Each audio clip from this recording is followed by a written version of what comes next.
welcome to Path of Casuals and Filth. My name is Mick, I play Eldar, and this is the show where I hang out with friends and get a little less bad at 40k and other tabletop war games. This is episode 4. Last time we were in the Village Mall talking with Kevin Byrne.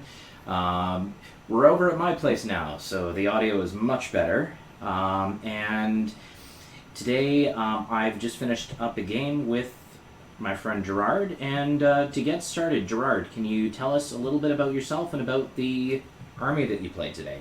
Alright, I'm Gerard. I've been probably playing Warhammer now for about 4 or 5 years. I'm primarily an orc player, playing Death Skulls. This is my first time playing 9th, I believe. Last time I still had my 6+ invuln and a couple other nice things, but yeah.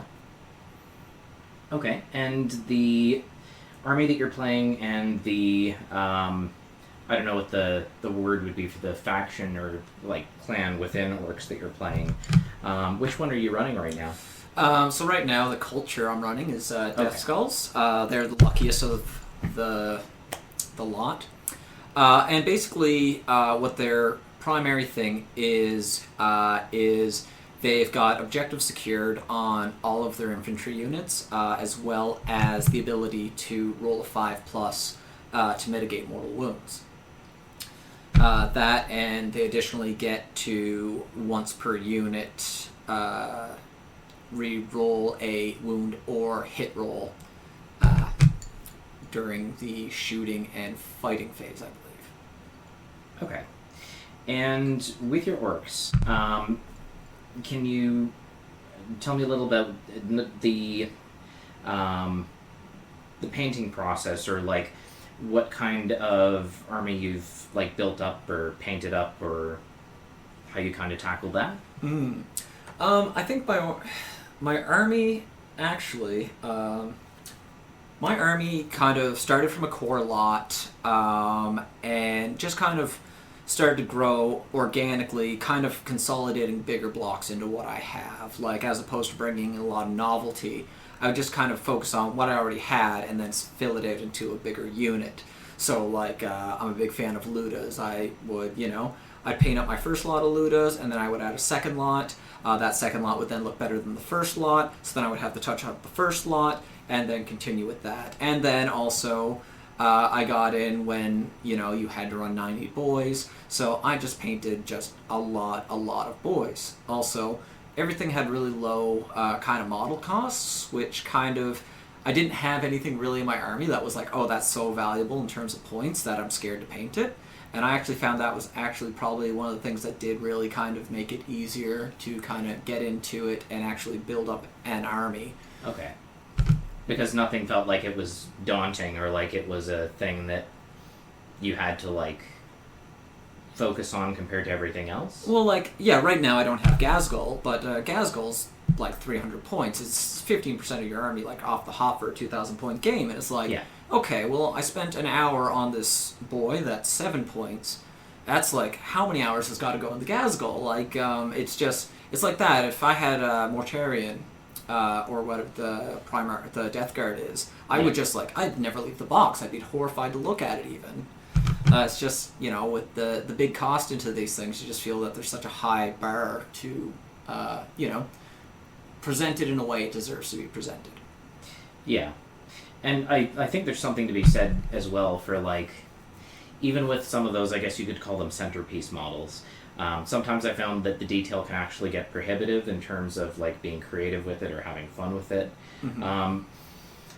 Correct me if I'm wrong, but with some of your vehicles, you've made like little changes or modifications to represent stuff that's happened in different battles?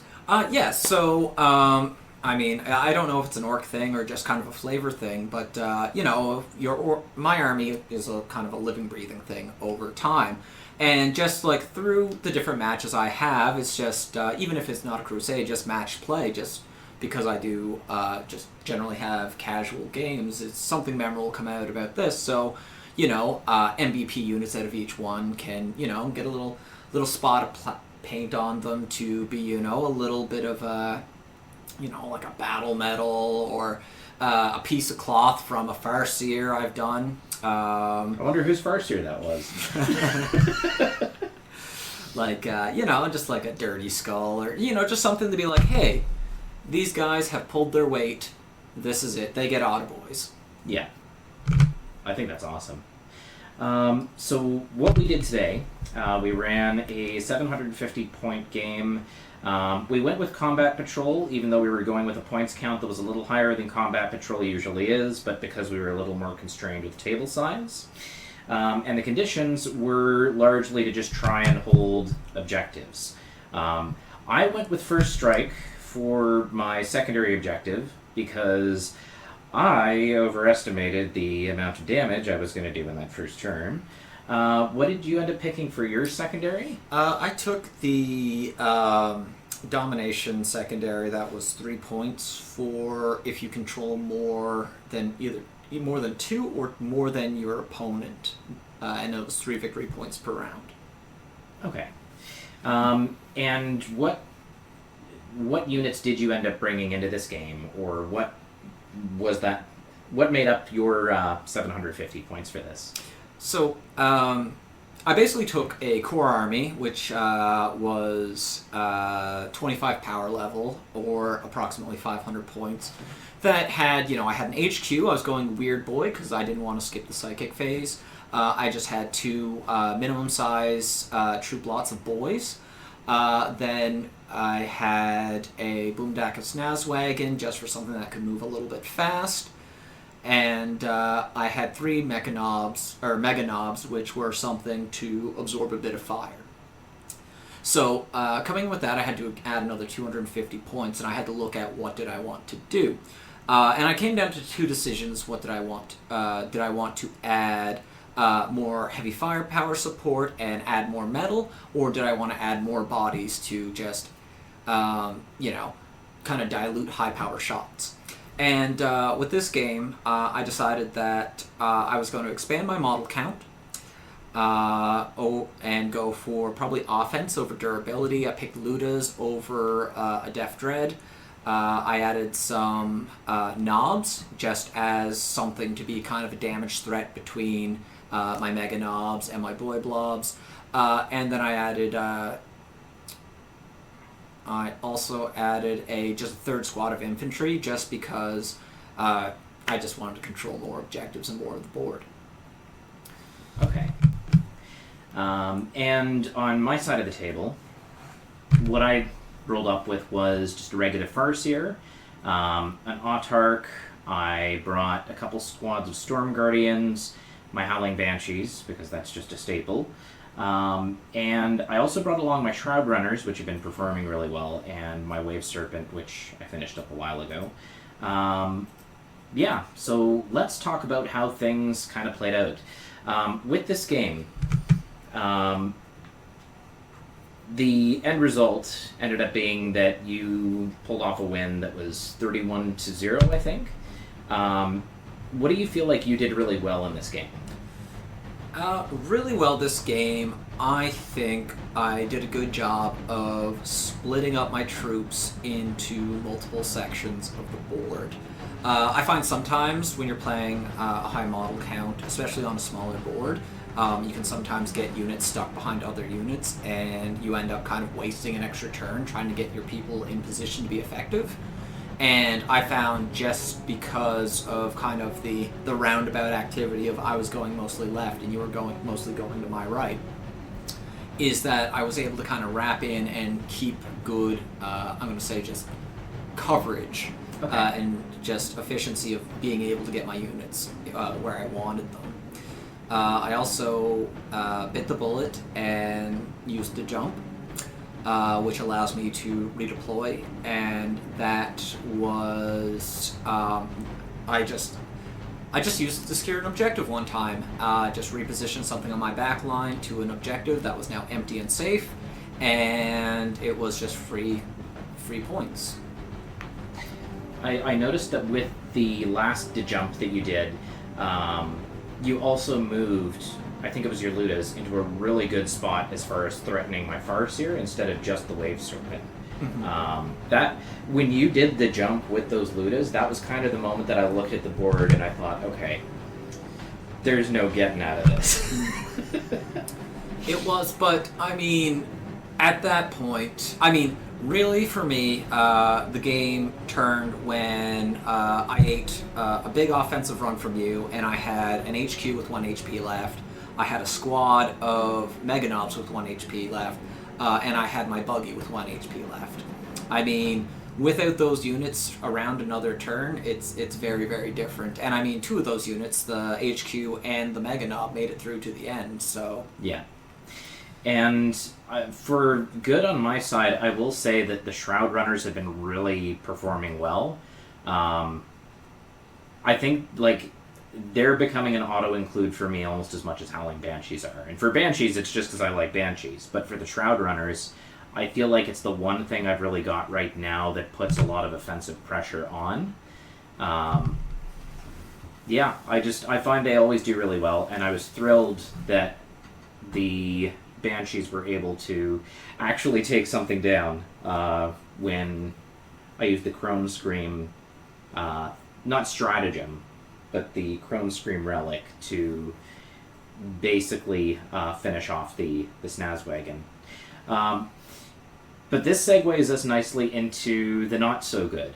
Was there anything that you found that you did during this game that was maybe a misstep, or something you could have done better, or something that didn't work the way that you were planning? I abandoned an objective due to bloodlust. There could be no more orcish mistake than that. Yeah. Just like on the head, I was like, oh yeah, I don't have that anymore. Okay, yep. Got to change the rest of this turn. Yeah.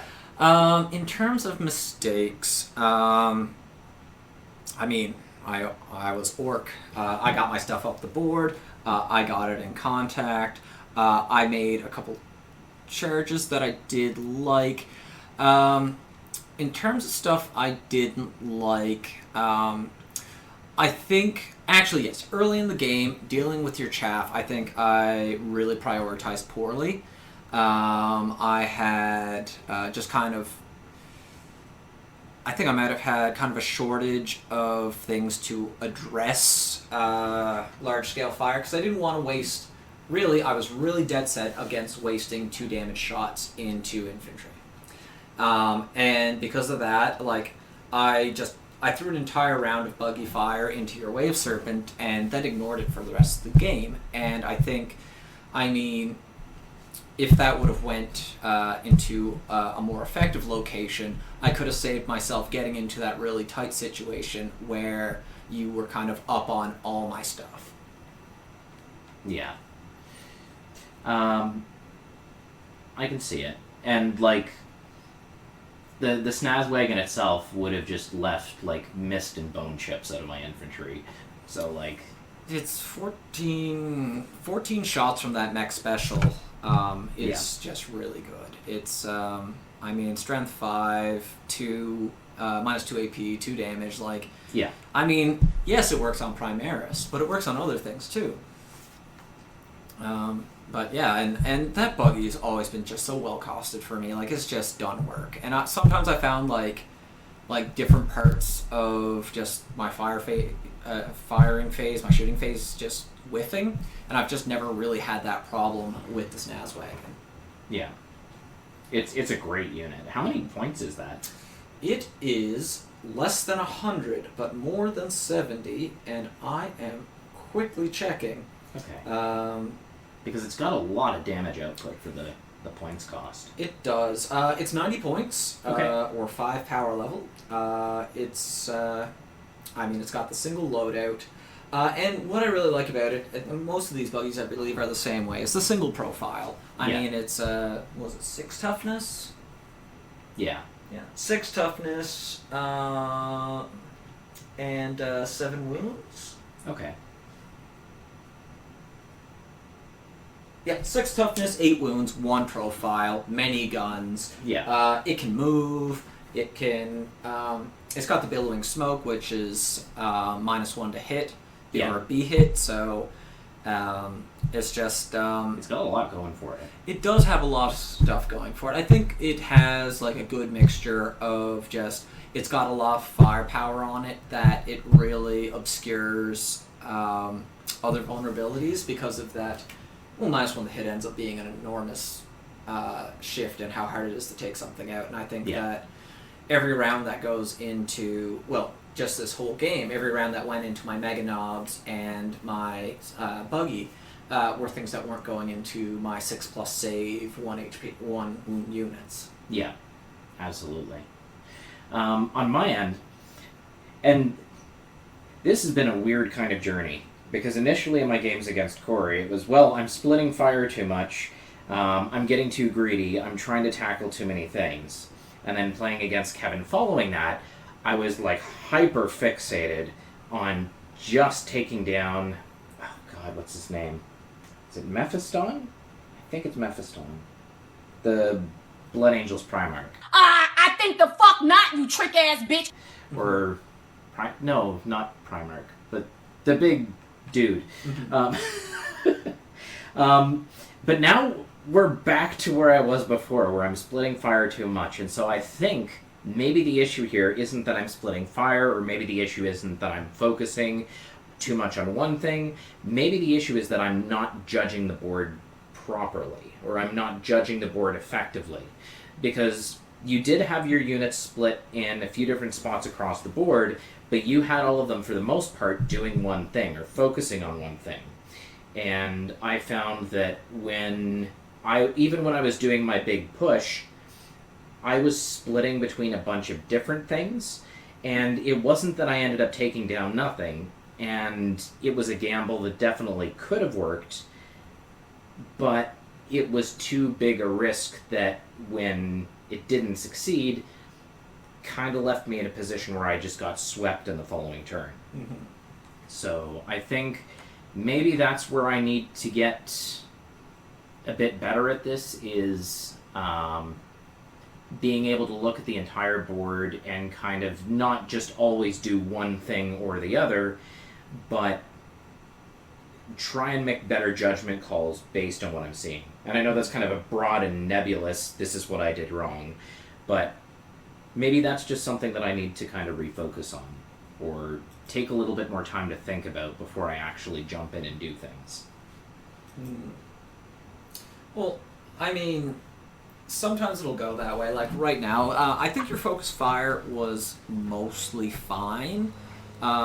If anything, I think you really struggled on my higher toughness units. Yeah. And I think, like, if I would have brought, like, a couple Dreadnoughts instead of my Ludas and Knobs, and I was running some Toughness 8 units, I mean, did you have any response to that? Because, I mean, that could be, it wasn't a matter of saturation, it was just, you had a composition that was just taking low probability shots. Yeah. And I did have the fusion guns on the Storm Guardians, and part of why I brought them was so that if there was anything armored or anything heavier, they'd be able to make use of those. But they didn't really get a chance, and that's only 2 fusion guns per unit. So it's something that could have theoretically dealt with it, but it doesn't have a lot of output, and I don't think in the long run would have been effective if I'd needed to kind of lean into that. Mm-hmm. I mean, I did a similar thing to respond to heavy units you were bringing out, in that I had each one of my boys squad was running a rocket launcher. Yeah. And, you know, you get the scatter, like, pop shot off, but, like, it's not really dealing with a threat as much as, okay, I just need a little bit more.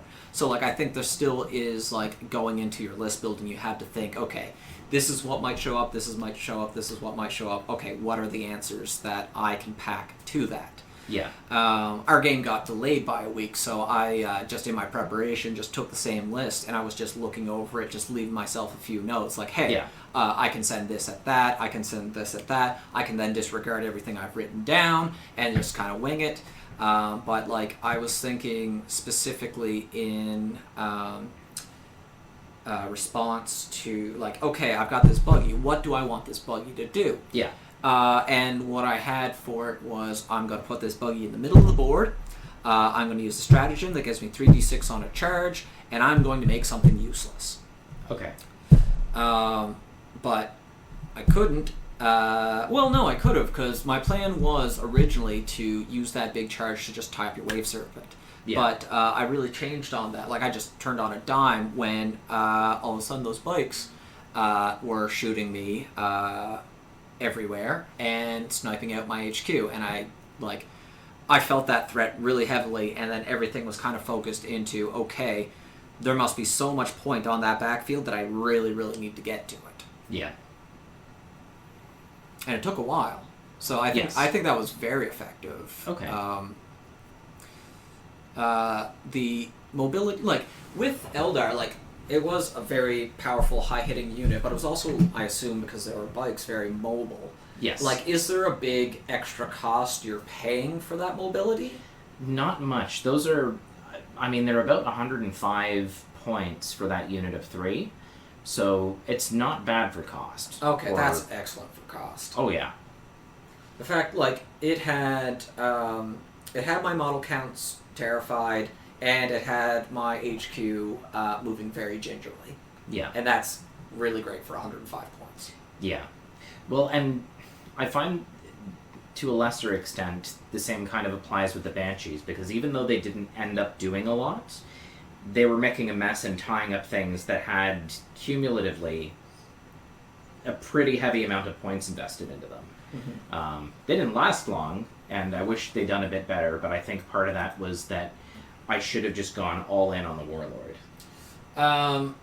Yes, I think that would have made the game look very different, because I believe that, I made the game-defining jump after those Banshees were around. Yeah. So, yeah, just concentrating on something, because once you had that Warlord down, you owned that corner of the board. Yeah. I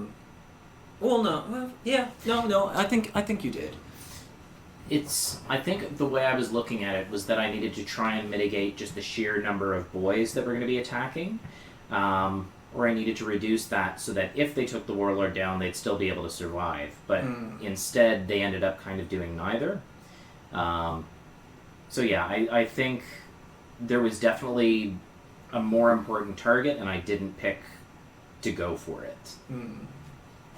So that's, I think, something I would do differently next time, or that I'm going to try and do differently if something like that comes up again. I was really happy to pressure you into unloading your Wave Serpent, I think, earlier than you wanted, and more upfield than you wanted as well. Yeah. As I think, I had the wagon. Well, no, I got down on that objective, I think, was kind of where that pressure was coming from, and I was sliding my knobs up the midfield as well. Yeah. And the Snaz wagon, it's, I guess, kind of like the Shroud Runners. I found that it was something that, like, once that's moving and once that's starting to target things, that puts pressure on me. Mm-hmm. Like, it's not something I can just ignore. Was sending my Autarch in on a suicide run against it the best way to deal with that? Probably not. But like, if your Autarch one-shots that buggy, which it almost did, which, is it a big if? I mean, I don't know what the numbers on that look like, but I got to unload everything into it the next turn on that buggy, so... Yeah. Which I think the Autarch is better matched to melee combat? Yes. Okay. Much better for melee. Mm-hmm. At least the way I've got it built. Yeah. So, like, the role of the Autarch, what is, like, in this match, like, what did you picture the role of this Autarch to be? Originally, the Autarch was going to be there basically to support the Banshees, but also the Autarch is kind of a really good, like... The Autarch's like a scalpel. It's like something that I find you point at one unit, you make like a hard strike against that one unit because he's got the Starglaive, and then anything that's close to him gets the benefit of the reroll ones bubble. Mm-hmm. But yeah, just because of the way that I've got him built, which is just the Starglaive, Shuriken pistol grenades, he basically just wants to run in and hit things in melee. But I think the fact that the Snazwagon, being a vehicle, could shoot back, that's what made this a bad matchup. Absolutely. I remember prior to vehicles shooting back, I mean, putting something in combat, it was done. I mean, yes, I could try to hit you with my car, but like, it really kind of nerfed the threat. And I always wondered, like, the changing role of Banshees, because the whole thing was, well, they prevent Overwatch, but now there's not enough Overwatch to prevent. Yeah. So, like, how has the role of the Banshee really evolved between editions? In some ways, being able to block out Overwatch is still helpful, but it's definitely a lot less helpful than I think it was before. I think they were also a unit that, like, as you mentioned, were really good for just tying up things that wouldn't be able to shoot while they were in combat, and now that's no longer a thing in the same way. There's still some things that they do really well. They still have really strong movement. Power swords are always really useful for things that don't have invulns, but that have really good save values. Yeah, I guess I'm finding increasingly that they're a very situational unit, and that I'm not always using them in the right situations. I wonder, like, I was thinking, okay, one thing I was worried about was actually my knobs. Yeah. Which, they're 2 wounds each. They had big choppas, which gives them 7 strength, 5 toughness, 2 damage each. I was wondering what happens if the Howling Banshees get in contact with those, and I think that was a matchup I was kind of nervous about. So, like, how do they pair up against high strength, low attack count, 2 damage, because 2 damage is a different category between high and low these days. I think they would have done decently in that, if only because they would also be getting the thing where they reduce the where they basically take one off of the hit rolls. I think that would have been kind of a favorable matchup for them. Definitely compared with where the... I think that would have gone okay. I mean, it's one that I could see going a couple of different ways. Yeah. No, and I think, I think the strengths of the Banshees would kind of come in through there, and that was probably something I was a bit nervous with. Simply because, well, they weren't vehicles, so they couldn't fight back, or they couldn't shoot back, but my infantry was pretty miserable with shooting anyway. Even, I guess I did okay with this, like, I ran Scorches on my, combat Scorches on my Mega Knobs and Power Claws, and their whole role was, well, draw fire, if they happen to make it somewhere, clear out the screen with the flamethrowers, then hit the charge on the thing that can be opened up like a can of beans. Yeah. And, I didn't get to do the bean opening, but I think I really got what I needed out of that drawing fire. Like, that 2+ save, it just drew so much fire. They soaked up so much damage. Like, they did that thing that sometimes hero units do, where they have one wound left. Yeah. And you just look at it and say, okay, he's going the distance, and he went the distance. He went full, Neo, the one, dodged. I think he must have put at least 20 shots at him. It was just like, no. And I just, you gotta admire that. Yeah. Absolutely. And it's like, well, what did I do good? Oh, I had a unit that didn't die. Yeah. This guy was invincible. Yeah. And, like, it's so... When you have something that lasts longer than it should, it makes everything else so much easier, because you go into the situation thinking nothing's going to survive. Yeah. And then you're just like, okay, well, I still got my plan going ahead, except now the other person isn't paying attention to what I'm actually doing, because they're still cleaning up the mess. Yeah. Like, I just had a couple boys that made it to the opposite side of the table, but, like, that's, 2 boys in front of Farseer is a non-negligible threat. Yeah. I mean, especially when one had a rocket launcher, one had a power claw. They can do anything. And that's, these boy squads are, like, I don't know what I want to do with them, so I just really keep them as utilitarian. They've got one thing for chopping, they got one thing for shooting, and then you've got your squad of boys.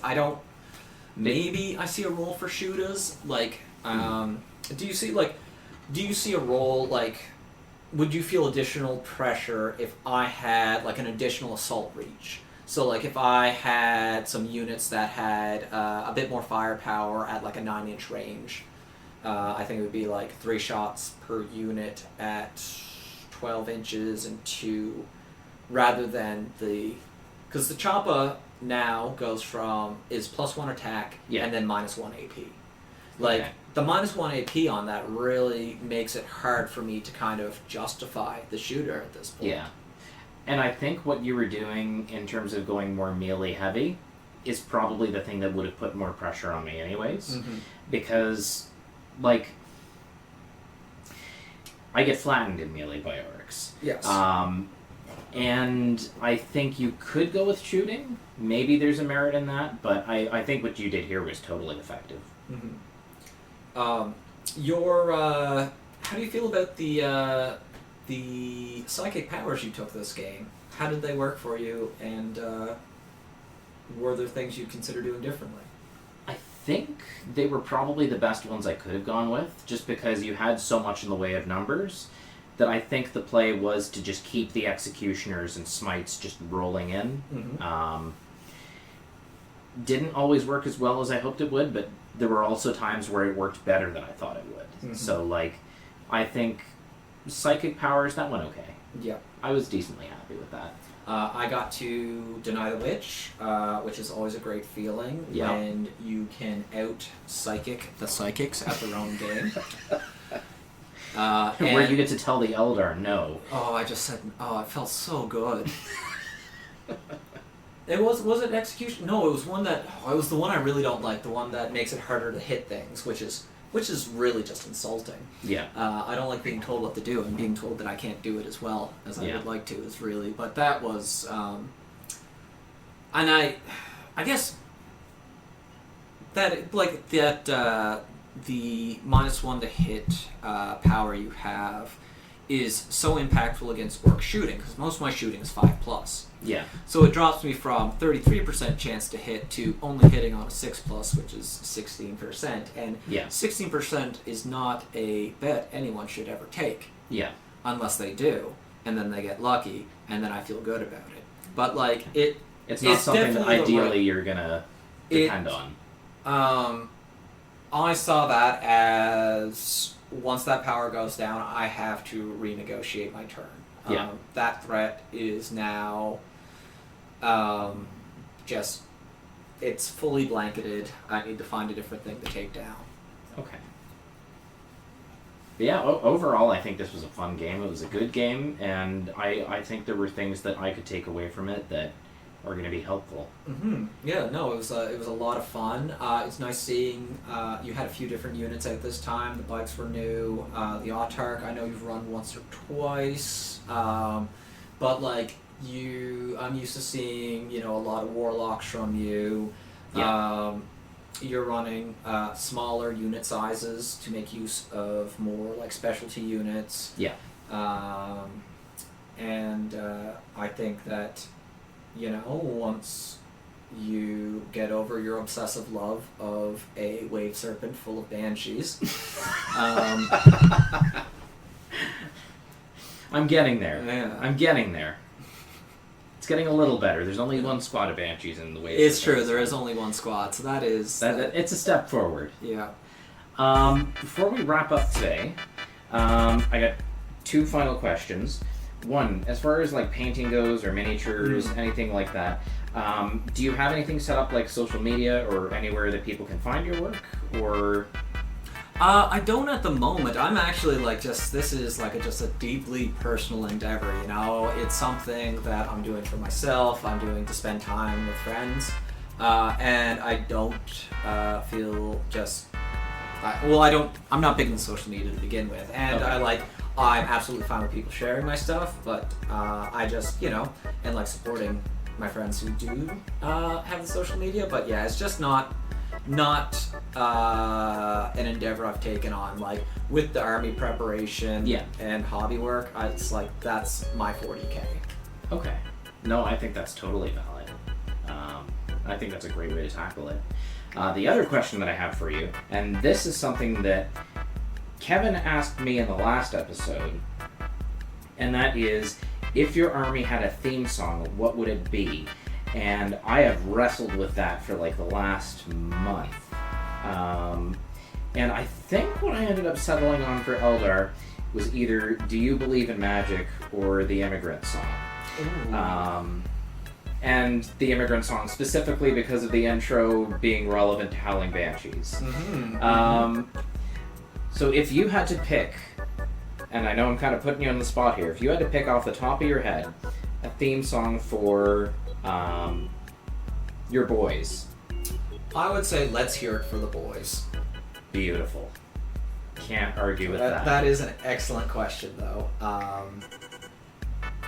And I think that I think it would be a banger, whatever tune it was. Yeah. I think orcs are just going to have a good time with whatever the theme song is. Absolutely. They're the only people out here actually having a good time. Oh yeah, they're having a great time. That's going to do it for this episode, and thanks Gerard for coming out and doing this today. And absolutely, I'm glad to join in. Thanks for listening to this episode of Path of Casuals and Filth, and a big thank you to Gerard for joining me on the podcast. Intro and outro music for Path of Casuals and Filth is Coral Reef from DJ Cutman's Free to Stream album. If you want to see pictures from these games or pictures of some of the miniatures work I've done, you can find it at www.twitchybristles.ca, or you can follow my social media links to my YouTube and my Instagram. Stay safe, stay casual, and above all, stay filthy.